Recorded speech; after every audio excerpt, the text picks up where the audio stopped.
بسم اللہ الرحمن الرحیم۔ السلام علیکم۔ آج 5 اگست بڑا اہم دن ہے۔ عمران خان صاحب کی گرفتاری کو 3 سال مکمل ہو چکے ہیں، اور آج کے دن کی مناسبت سے ایک طرف تو پشاور میں ایک بڑا جلسہ ہو رہا ہے جس پہ آگے چل کے بات کرتے ہیں، لیکن اس کے علاوہ دنیا بھر سے مختلف پلیٹ فارم سے عمران خان کے لیے آواز اٹھائی گئی ہے۔ مثلا ایمنسٹی انٹرنیشنل نے، جس پہ میں نے کل کے ویلاگ میں تفصیل سے بات کی، ایمنسٹی انٹرنیشنل نے بڑی تفصیل سے عمران خان کے ساتھ ہونے والی زیادتیوں، ناانصافیوں اور انہیں جان بوجھ کر، یعنی ایمنسٹی انٹرنیشنل نے کہا ہے کہ آپ سسٹمیٹیکلی عمران خان کو اندر رکھ رہے ہیں۔ سسٹمیٹیکلی یعنی آپ نے ایک ایسا نظام بنا دیا ہے، آپ نے ایک ایسا سٹرکچر بنا دیا ہے کہ تاکہ وہ سٹرکچر، وہ نظام عمران خان کو اندر رکھے۔ اسی طرح نکی ایشیا، یہ جاپان کا انگلش بیسڈ نیوز پیپر ہے اور دنیا کے بڑے انگلش نیوز پیپرز میں سے ایک ہے۔ نکی ایشیا نے کہا ہے کہ Pakistan fails to curb Imran Khan's clout after 3 years in jail۔ Pakistan یعنی ریاست پاکستان 3 سال عمران خان کو جیل میں رکھنے کے باوجود عمران خان کا جو کلاؤٹ ہے، اس کی جو سیاسی طاقت ہے، اس کی جو سیاسی اپنائیت ہے لوگوں کے اندر، اس کا جو سیاسی قد ہے، اس کی جو اہمیت ہے، اسے کم نہیں کر سکی۔ اور اس میں کہا گیا ہے کہ جو پاکستان کی رولنگ اسٹیبلشمنٹ ہے، وہ 3 سال جیل میں رکھنے کے باوجود بھی سمجھتی ہے کہ یہ ناکافی ہے۔ یعنی چلو ہم نے 3 سال جیل میں رکھا، اب اس کو نکال دیتے ہیں، نہیں بات بن پا رہی، اب چھوڑ دیتے ہیں، نکال دیتے ہیں۔ نکی ایشیا کہہ رہا ہے کہ نہیں، 3 سال جیل میں رکھنے کے باوجود وہ سمجھتے ہیں یہ ناکافی ہے، یعنی اس کو مزید جیل میں رکھو۔ اسی طرح اور بھی دنیا کے مختلف پلیٹ فارم سے آوازیں اٹھ رہی ہیں، خاص طور پہ 3 سال مکمل ہونے کے حوالے سے۔ دیکھیں عمران خان کچھ باتیں آج، خیر میں 5 اگست کے حوالے سے ہی بات کروں گا، جو اگلا ویلاگ ہوگا۔ کچھ باتیں 3 طرح کے جو عمران خان کے اوپر اٹیکس ہوئے ہیں، 3 طرح کے، ان پہ میں تفصیل سے اگلے ویلاگ میں بات کروں گا۔ لیکن میں سمجھتا ہوں کہ تحریک انصاف کو، میں چلیں یہ کہہ لیں کہ میری طرف سے یہ ایک رائے ہے یا اوپینین ہے یا میرا پرپوزل ہے، تجویز ہے، کچھ بھی کہہ لیں آپ اس کو، کہ 5 اگست 2023 کو عمران خان صاحب گرفتار ہوئے تھے۔ 5 اگست کو عمران خان ڈے کے طور پہ منایا جانا چاہیے۔ 5 اگست کا نام ہی عمران خان ڈے ہونا چاہیے۔ دیکھیں کوئی یہ کہہ سکتا ہے کہ اچھا، میں یہ کیوں کہہ رہا ہوں؟ اس لیے کہہ رہا ہوں کہ دنیا میں کئی ایسے لیڈرز ہیں، پولیٹیکل لیڈرز کی بات کر رہا ہوں، جن کے نام سے انٹرنیشنل ڈیز یا لوکل ڈیز بنائے گئے۔ مثلا مہاتما گاندھی، ہندوستان کا non violent leader, United nations نے، اقوام متحدہ نے 2 اکتوبر کو، میرا خیال ہے مہاتما گاندھی کی شاید برتھ ڈے ہے 2 اکتوبر، تو اس کو نان وائلنٹ ڈے ڈکلیئر کیا اقوام متحدہ نے۔ مہاتما گاندھی نے چونکہ جو ہندوستان میں تحریک چلائی تھی، وہ تحریک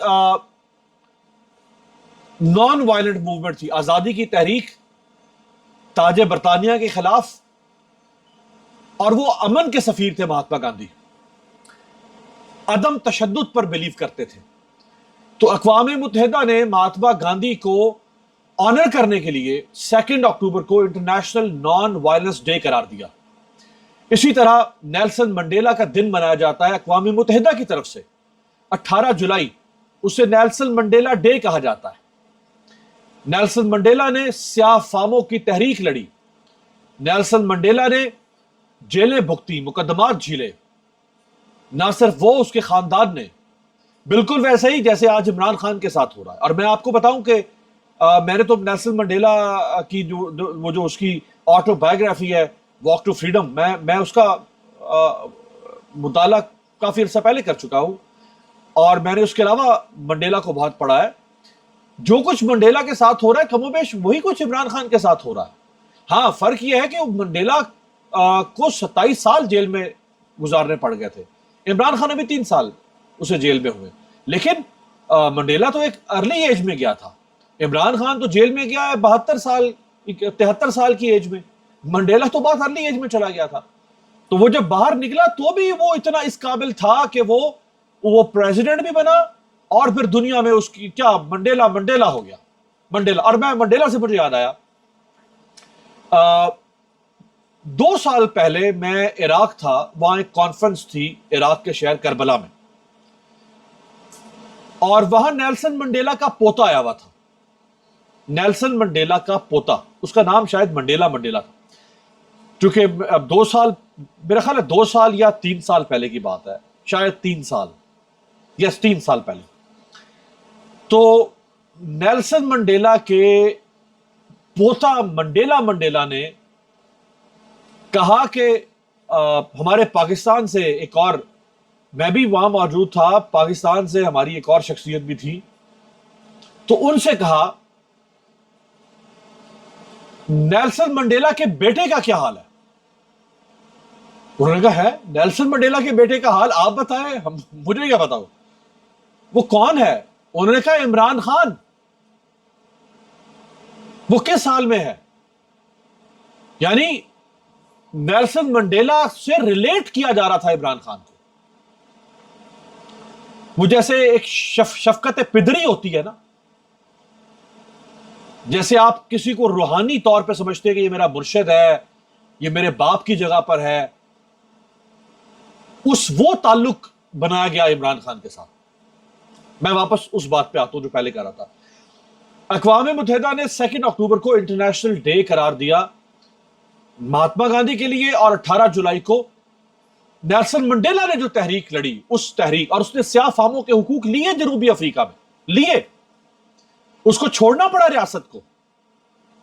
اسی طرح مارٹن لوتھر کنگ جونیئر, جو کہ امریکہ میں سیاہ فاموں کے حقوق کی جنگ لڑ رہا تھا, کیا کمال لیڈر تھا.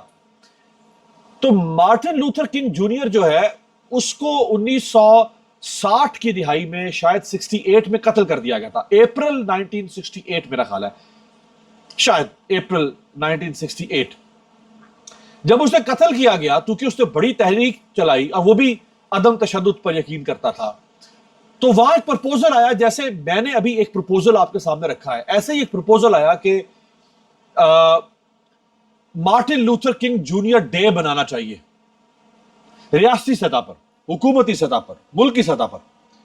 جو جد و جہد اس نے کی ہے سیاہ فاموں کے حقوق کے لیے, کبھی میں آپ کو بتاؤں کہ سیاہ فاموں کے ساتھ کیا ہوتا تھا امریکہ میں, آپ کے رونگٹے کھڑے ہو جائیں. کیا ظلم ہوتا تھا ان کے ساتھ. یہ دنیا میں حقوق ایسے نہیں ملے بھائی. یہ ووٹ کا حق کیسے مل گیا, یہ عورت کو حق کیسے ملا, یہ کالوں کو حق کیسے ملا, یہ فلاں حق, یہ سارے حقوق کیسے ملے. ضمانت کا حق کیسے ملا, جو عدالت سے ہمیں ضمانت ملتی کیسے حق ملا, حبس بیجا کے خلاف کیسے یہ دنیا میں جتنے آج ہم جو, ہمیں کیا خیر پاکستان میں کون سا حق رہ گیا, پاکستان میں تو غاصب حق چھین چکے ہیں سارے, لیکن دنیا میں جو حقوق اسٹیبلش ہیں وہ ہر حق کے پیچھے ایک جدوجہد ہے, تاریخ ہے. بعض حقوق کے لیے تو صدیوں کی تاریخ ہے جدوجہد. تو امریکہ نے کہا نہیں, کوئی مارٹن لوتھر کنگ جونیئر کے لیے ہم کوئی دن نہیں منائیں گے. جانتے ہیں کتنے سال لگے؟ 15 سال. شاید 1980s میں جا کے, ہاں 1980s میں, یس 15 سال لگے امریکہ کی. جب یہ بل کانگریس میں آیا, کانگریس نے کہا نو, ریجیکٹ. یعنی وہ ایک طرح کا ان کا شہید مارٹائر تھا نا وہ, اور اتنا بڑا لیڈر بن گیا وہ مارٹن لوتھر کنگ جونیئر, سیاہ فاموں کے حقوق کے لیے جدوجہد کر رہا تھا. تو انہوں نے کہا نہیں, کیونکہ امریکہ میں گورے سفید فاموں کی حکومت تھی. ابھی بھی وہ زمانہ تھا جب امریکہ میں سیاہ فام اور سفید فاموں کا فرق چل رہا تھا. تو انہوں نے کہا نہیں, جدوجہد چلتی رہی. 15 سال لگے امریکہ کی فیڈرل گورنمنٹ کو Martin Luther King junior day declare کرنے میں. اور